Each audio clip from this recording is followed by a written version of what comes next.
So joining us now is U.S. Ambassador to NATO, Julianne Smith. Madam Ambassador, thank you so much for joining us. We've got a bunch of different things to sort of talk to you about, but I do want to start with these drills that are taking place. Tell us about what's happening and why they're necessary at this time. Thank you. Well, this is one of NATO's largest military exercises. It's not just U.S. troops that are on the ground exercising. It's actually 90,000 NATO troops exercising together to prepare for various contingencies, most notably to prepare for any sort of Russian incursion on NATO territory. And in terms of why this is important, it's very important that NATO troops regularly exercise and train together so that we're ready if and when some sort of moment like this comes. We treasure interoperability and all of the experience we have operating together. And so these types of exercises are critically important right now for all of us to exercise our militaries together. And Madam Ambassador, you've said recently that the threats to the United States, Europe, and the world will only keep rising if actions are not taken in Russia. President Biden has promised more sanctions against Russia, most specifically for the death of Alexei Navalny. What actions should be taken by NATO and the United States together to keep Putin at bay? Well, ever since Russia went into Ukraine about 2 years ago, the alliance has done a number of things. First and foremost, all of us are providing critical support to Ukraine, not just the United States, but every NATO ally is providing some sort of economic, financial, humanitarian, or security assistance, lethal assistance to our friends in Ukraine. Number two, NATO allies are joining together to apply pressure on Moscow to make sure that Putin is feeling the consequences of this unprovoked war of aggression in Ukraine. And number three, NATO allies have come together to reinforce and fortify the eastern flank, just like what you just saw on the screen. We're moving troops to the eastern flank. We're enhancing our deterrence and defense and sending a very strong signal to Russia that he should never consider touching NATO territory. As you know, we're in the middle of an election year. There's a lot of campaigning going on. The current front runner for the Republican Party, at least according to the polls, is Donald Trump. And you, I know, are familiar with some of the things that he has had to say about NATO. He was critical of NATO when he was the president. And most recently, he spoke about NATO members not contributing in his opinion, their fair share, that 2% of GDP, and that what he would do is advise Russia to do whatever they wanted if countries were not living up to that agreement. A lot of times you hear politicians talk about paying their dues like it's a membership fee. Ambassador, I want you to sort of clarify that for me. There are a number of countries who are not contributing 2% of their GDP, which is really a relatively recent commitment. What you do find are the countries that are right along Russia are contributing that much and in some cases more. Can you talk about what Donald Trump has suggested and what's actually happening in terms of contributions, 2% of GDP?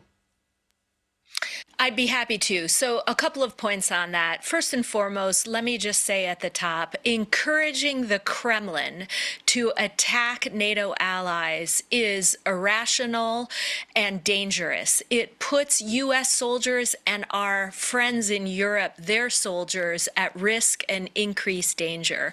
But secondly, let me say something about defense spending. So about 10 years ago, allies came together and agreed that every nation would spend 2% of its own GDP on its own national defense. There are no dues here at NATO. It is not a country club, but instead we've asked allies to invest in their own defense. So collectively we'll all be stronger and we'll have more resources from which we can draw.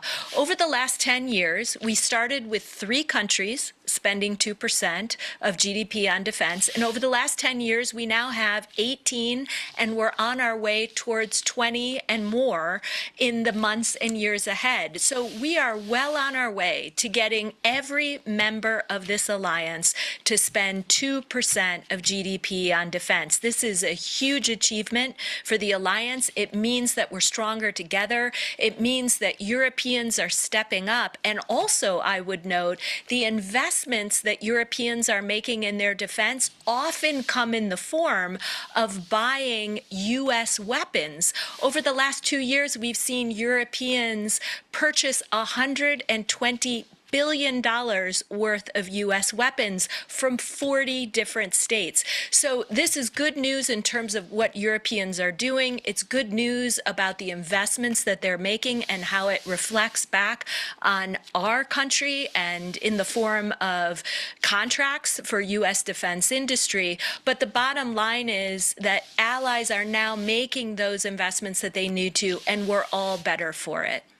So do you believe that Congress will find a way to pass that additional funding for Ukraine in its war efforts against Russia? And again, for proper context, so people understand how vital is the aid, with the understanding, Madam Ambassador, as you know, that there will be some Americans who will say, well, it often feels in a period of economic uncertainty where interest rates are high, where inflation is relatively high, that the United States is doing a lot for Ukraine and has done a lot since the start of the war.